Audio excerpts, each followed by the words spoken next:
This is an aerial view of a problem with partial cloverleafs.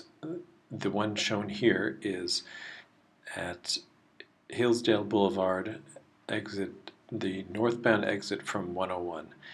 What you see here is lots of cars queued up to go east across the San Mateo Bridge. As a result of that enormous queue, it prevents those people wishing to turn left, i.e. go west across Hillsdale, from getting to that exit. The backup goes well onto 101 and beyond. The cars are starting to move here, and you may have noticed before that some of the cars had to drive off the edge of the road to get around that queue. When the backup gets even more severe, then the second lane also backs up well onto the highway, obstructing the highway to some extent. And most of the cars that are on the right lane as viewed here, left lane as viewed by a driver, most of those cars are actually intending to turn right, i.e. east, and so they are obstructing people wishing to go left.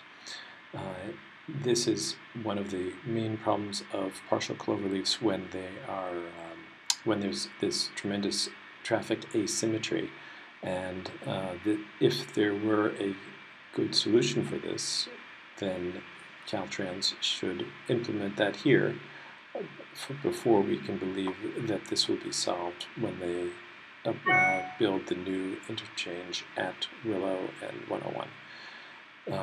You can see that this is a very slow setup, and finally the light turns green, and lo and behold, most of the cars that were blocking both lanes were intending to actually turn right.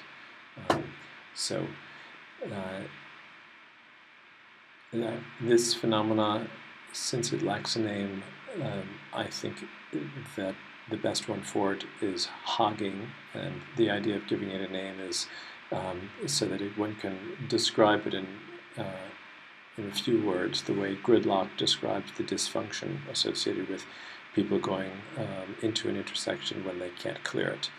By the way, partial cloverleafs do suffer from gridlock, and if you watch this video again from the beginning, you'll see that it was just 2 cars away from having gridlock. This is a serious problem of partial cloverleafs. It appears not to have been studied or described anywhere in any literature that I can find. This is a preventable problem.